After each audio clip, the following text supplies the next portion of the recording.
Hello and welcome to Verbal to Visual. I am Doug Neill and I need to make an apology. In my last video about the book, Make It Stick, The Science of Successful Learning, I incorrectly drew a picture. I brought in a baseball example, drew a pitcher and a batter, and I got the picture all wrong. I sincerely apologize for that mistake, and I'm gonna try to make it up to you in this video here. We're gonna be drawing some baseball players. In reality, the slight thing that was incorrect about that picture doesn't really matter. I don't think it affected the impact of that video, of that sketch that I created, but I have been thinking about it ever since I was editing and realized the mistake that I made. So today what I would like to do is bring you along with me in this learning activity as I try to get better at drawing stick figures, a form of stick figures, for this particular activity of playing baseball. Not because I think that I'm going to be drawing a lot of baseball-based analogies in the future, but more just as an exercise to get better at drawing people doing specific things, which is one of the more difficult components of visual note-taking. First, let me define my terms a little bit as far as different ways that you could go about drawing people. A stick figure looks like this. Pretty simple. Sticks for all of your limbs, circles or ovals for the hands, and maybe a smiley face. That's a stick figure. My go-to lately has been a brick person, where instead of just a stick for the torso, you actually do a rectangle. Let's have this person waving hello. That term, brick person, I didn't come up with, the folks at Scriberia did. I learned the term and started playing around with this form from their course on Domestika. There's a bunch of really good courses on the Domestika platform, if you hadn't heard of it. Scriberia has a great course there. Ava Lotta Lamb has a great course there. I will link to those down below this video. This is a stick person, and this is a star person with a strangely small head. So when I teach people how to draw people fairly simply, these are kind of the three options I give to start with, from kind of the more minimalist with your stick figure, a little bit more embodied with a brick person, and then more embodied still with these wavy arms of a star person. I have found that my preferred way of drawing people has kind of shifted over time. Right now it's brick people like this, so this is what I will be practicing, but it's possible that might change in the future. And sometimes for different projects I find that I appreciate the stripped down simplicity of a stick figure, or I want more of an embodied version of drawing people like with this star person. And what I plan to do today is fill this entire page, which I kind of have the whole wall set up for myself here. From there over to there, I want to fill that entire poster paper with drawings of people playing baseball. We'll probably get them wrong a bunch of times, and I'm going to attempt to do this just by imagining and perhaps acting out certain poses or actions that you take as a baseball player, as opposed to looking it up on my phone. Because while there is nothing wrong in referencing some image while drawing something new, one of the things I want to get better at is imagining people in certain actions and drawing that without having to look something up. So I want to develop the skill of retrieving that from memory as opposed to reviewing something that I have to look at. So let's get started. Way over here, I will first draw the incorrect way of drawing someone pitching that you saw if you watched the last video. I will remove the pitcher's mound and just draw the pitcher. I did it something like this. So, facing this way, we'll give him a pointy nose to make it obvious which direction he's looking. I think I did a pretty good job with the hands. But the thing I got wrong was what each of these legs are doing. I had the leg lifted as being the back leg, the leg that is away farther from where the batter would be, which is over here. So I need to switch those around a little bit. So we're still gonna have The pitcher facing this way with a really long nose this time. Hands together. But now it's this leg that's on the ground. And then I kind of want to exaggerate this one a little bit. This might be weird. But I think part of the reason I made this mistake is because I was picturing, I knew I wanted the leg to be kind of in this direction. I want it to come all the way over here, even though that's an exaggeration perhaps of the pose. I think it works. So there's my pitcher. I'm gonna go ahead and practice someone at the plate. Even though this person's gonna be way closer than they would actually be. I was pretty happy with how the batter turned out. Facing the pitch, let's go. All right, I think that's a pretty good start.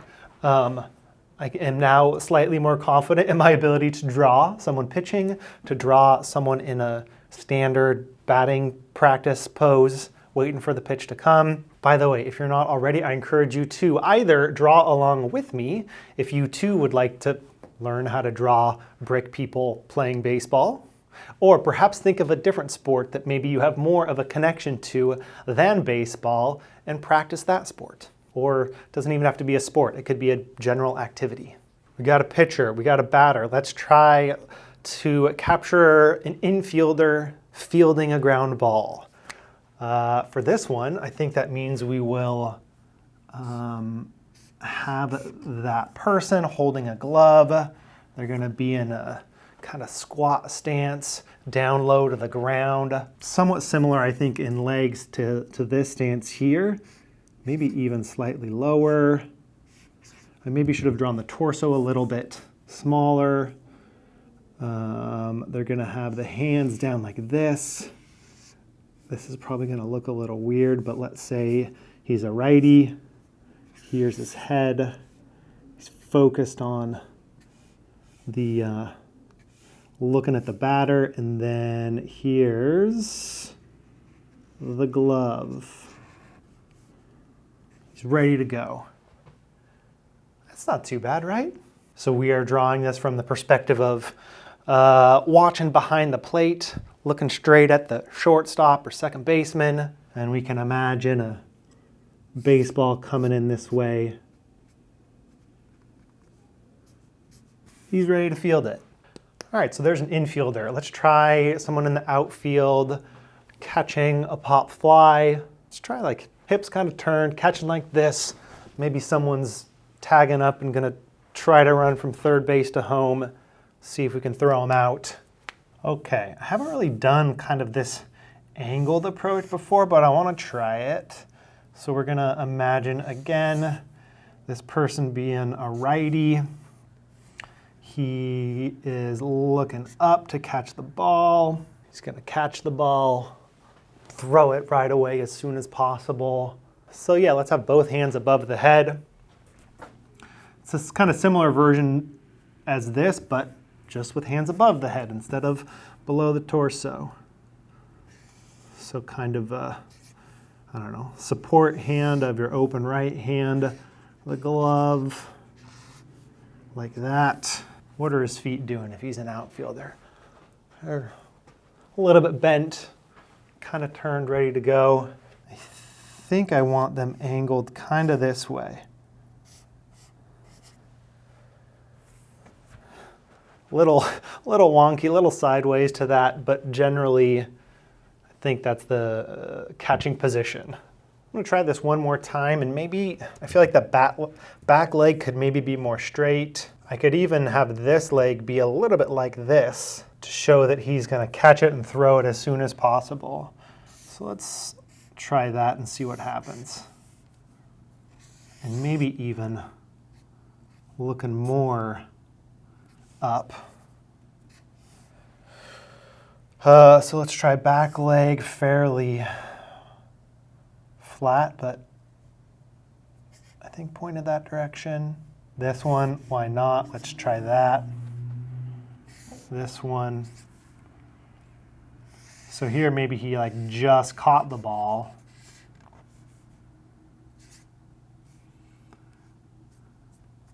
He's getting ready to throw it. That's okay, not particularly any better than this one here. From here, let's try an outfielder diving to catch a ball. I might even go ahead and have it be in that direction. So we're gonna want them to be horizontal. We'll have the left hand reaching way out. The right. Let's see if you're diving for a ball. The right is probably going to be behind you like this. There's the glove. You're looking like that. And then, oh, let's give it a ground line just for fun. And then your legs. If you're diving, are your legs going to be straight or are they going to be bent a little bit? I think they're mostly going to be straight. Once you leave the ground. That looks a little bit off, but I think conveys enough of that action that it's passable. Let's see what it would look like if we did bend the back legs a little bit. Could even have maybe the arms more coming out like this as opposed to kind of being over the head. And let's put both arms out. Maybe it's even have the torso be a little bit like this.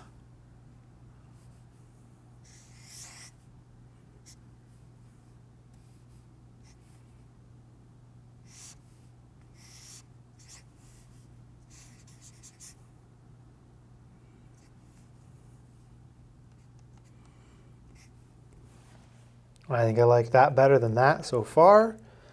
And then let's have the legs a little bit bent.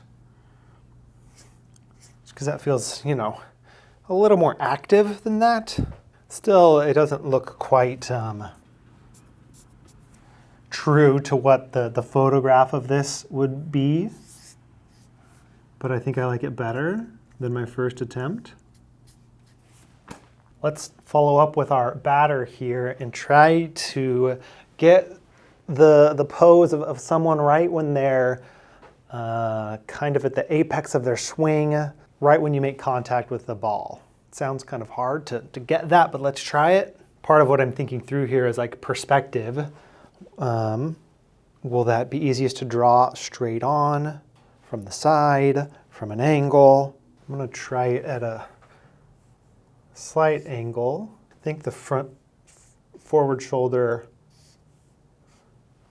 will be a little bit angled down. Here's the head. Looking down at the ball. Let's see, which will be their front. So this leg is going to be straight. Probably going to get the way these look a little bit wrong. This one will be, oh man, this is going to be way off. Let's just keep going and see where our mistakes are. Both of these hands are going to be out like this. The bat is going to be right here.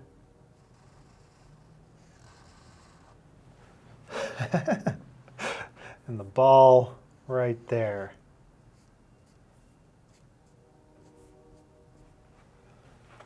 So I think I again got the bent leg versus straight leg wrong. So let's try. Let's do that again. We've got our, he's facing, all right, so let's try this one being the straight leg, this one bent.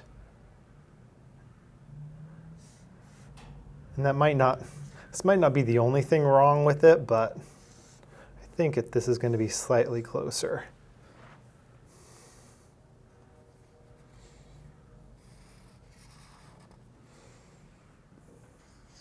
So the moment they're making contact with the ball. Actually, I think this is the right leg to be bent, but I think it's bent in the wrong direction. I hope not giving myself enough space here, but that's okay.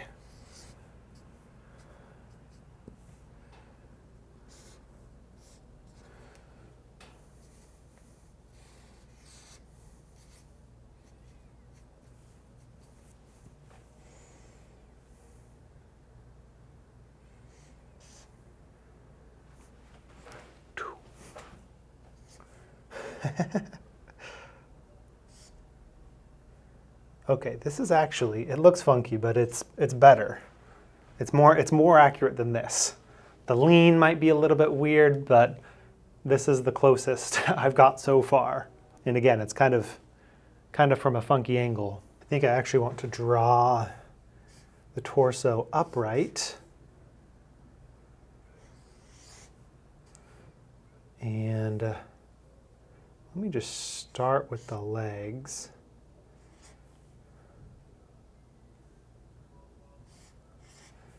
And at least this gives a kind of a sense for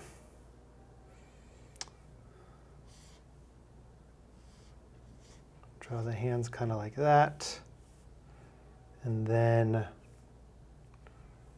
let's see, what angle should the bat be? Should it be up like this? Should it be like that? Should it be down? Let's go ahead and make it perfectly horizontal because that's kind of the simplest, or at least easiest to remember, perhaps.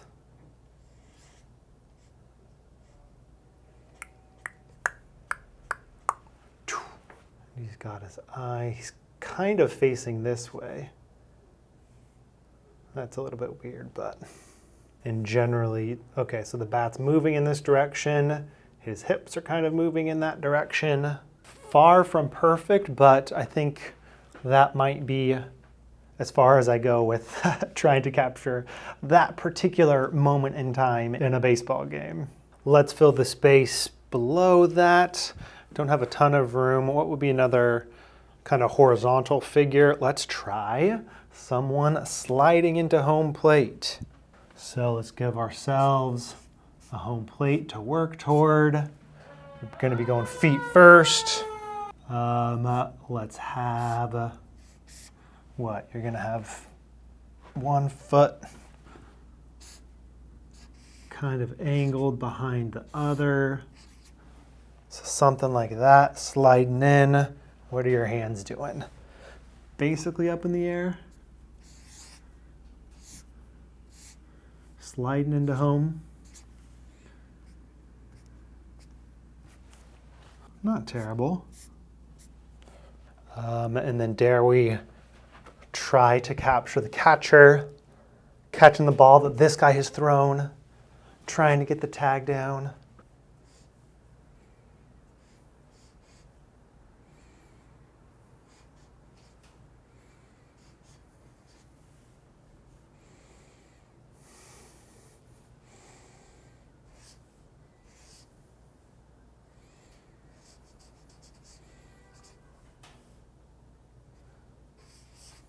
It's weird drawing from this side of the board. Probably something I should try to get good at too. Here's the ball coming.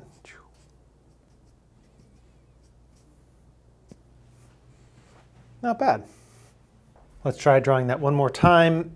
This time someone sliding in hands first, as opposed to feet first. Or we could go hands first, we could go charging into the catcher. I think I'll just go hands first. What the heck, let's try charging in. Angled down, shoulders. I feel like it's gonna be kind of like, let's see.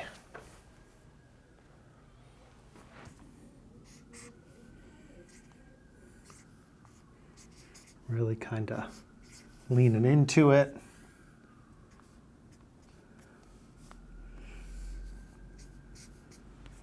Stick with this. Is there anything I want to change about that catcher? The feet are a little wonky. Maybe I'll try to get a little bit of,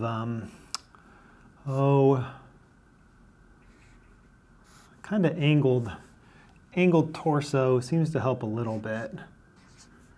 It's a little goofy, but I'm okay with it. I think I like how the hands played out.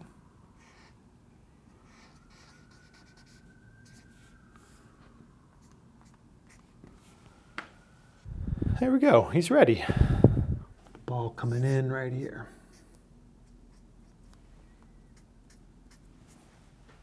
All right, we have filled over half of the page here. Let's give ourselves a little more space to work with. Thank you for making it this far into the video. If you're doing a sport other than baseball, let me know what activity you're capturing, you're practicing down in the comments below, and how it's going for you, how many broken limbs you have captured so far. Let's do some more base running here. Perhaps someone getting ready to steal second base, perhaps. Kind of low to the ground. Both the legs are going to be turned a little bit in that direction.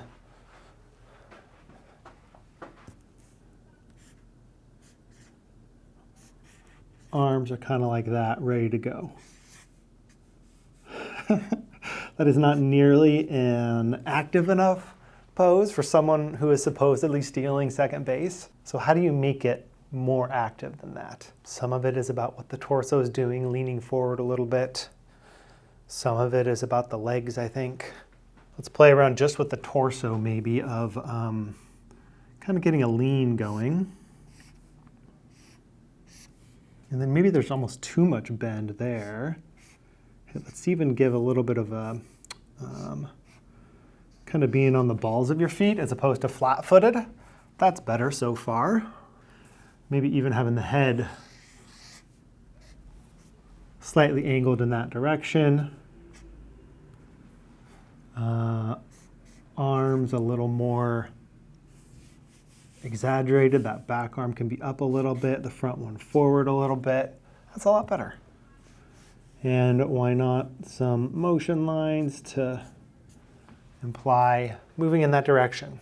So this is kind of an interesting little case study here of slight differences making a fairly significant impact on how we kind of interpret the human body, the form of it. Variation in the tilt of the torso, variation in the angle of the feet, and specific location of the elbows, and orientation of the head. I think all of those things contribute to this being a more active stance than this one. Now let's imagine the second baseman or shortstop either turning a double play or just throwing someone out at first. I think there might be kind of a similarity between this batting stance here and someone, I feel like I'm going to end up doing it, kind of throwing a sidearm. I want to see if we can kind of reuse this general posture for someone throwing instead of hitting. Let's see if that works. So generally, do I want them upright? Let's try keeping them upright. He's going to be throwing in this direction. It's going to be, I think we want it kind of like this. But if you're throwing, where's the hand is actually going to be out in front of the body, so I think we want it kind of like that. This might be kind of goofy, but let's imagine the other hand being over here. I guess this will be the gloved hand. This is the throwing one. Kind of angled forward a bit, and then an overly large baseball being thrown like that. That looks a little bit more like a pitcher doing an underhand throw after a grounder that came straight to him, but you know, there's something there. So how do we get from this, an underhand throw, to the much more active, so this is a little bit like going from here to here, much more active throw from shortstop to first base? If we imagine it being overhand instead of sidearm, that might help. So it would be more like this. And then what's the body doing? I think we might try doing a straight and bent like this. All right, leaning forward.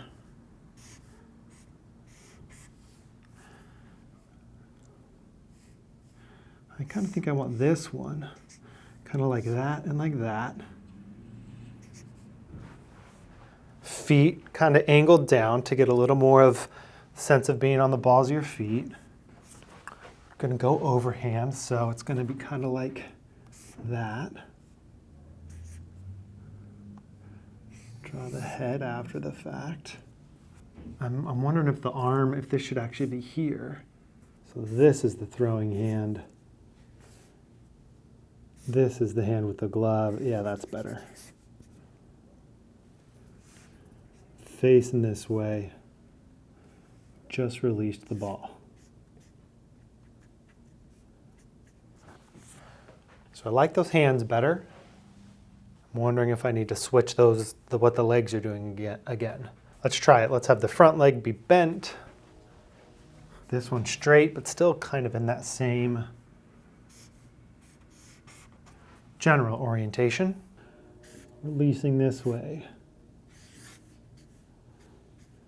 Head facing that way. Glove back here.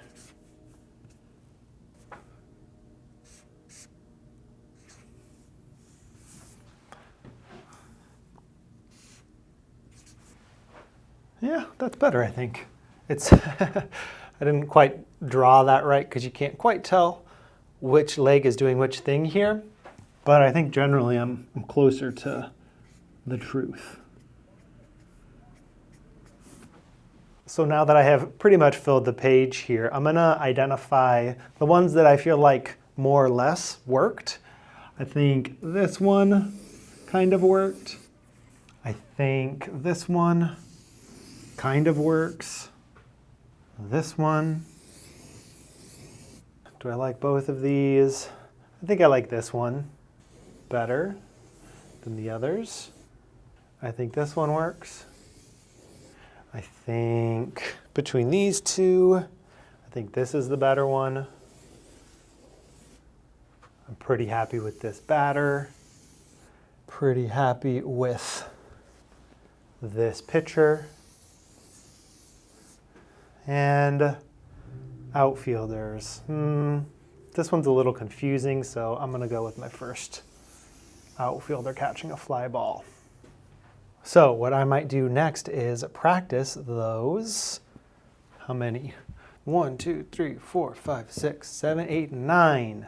Ended today with 9 fairly representable figures of people playing baseball. What I think I will do now is take a bit of a break here, but in a couple of hours or maybe tomorrow, I'll come back and I'll practice those 9 figures as I've drawn them. I probably will reference these and just start to get into that process of maybe solidifying these particular actions in muscle memory so that if I need to draw people playing baseball, I can draw those 9 specific actions. But I also think that it's probably likely that some of these poses will be similar enough to completely unrelated actions that I might want to draw in the future that they could be kind of a starting point that will help me get more quickly to an at least identifiable sketched version of someone doing whatever I want them to be doing. So I think that's one benefit of an activity like this.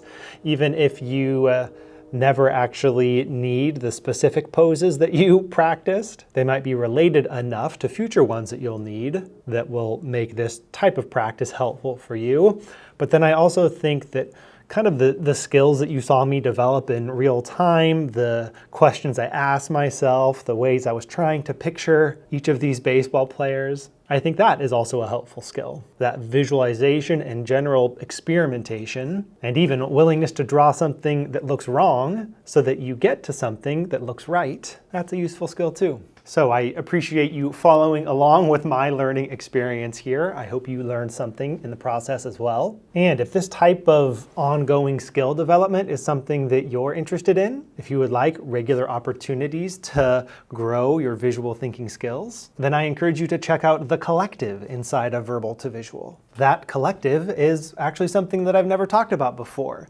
It's the newest version of the community that I host that has taken various forms throughout the years, but I feel like I've recently kind of defined what I want that community to be, and that's a space to support you in the building of your body of work. If you have decided that visual thinking is something that you want to incorporate into your personal or professional life, you enjoy working in this way, and you want to do regular work in this style in support of your various learning or creative, collaborative, entrepreneurial projects, Whatever the specifics of your project might be, if you want to connect with other visual thinkers from around the globe who have their own interesting projects and build your skills while also bringing those projects to fruition with the support of 5 live workshop sessions every month, that's what I will bring to the table as part of this collective. From a planning session, to a skill building session, to a feedback session, to a work session, to a practice session, every month you'll get to come hang out with us live.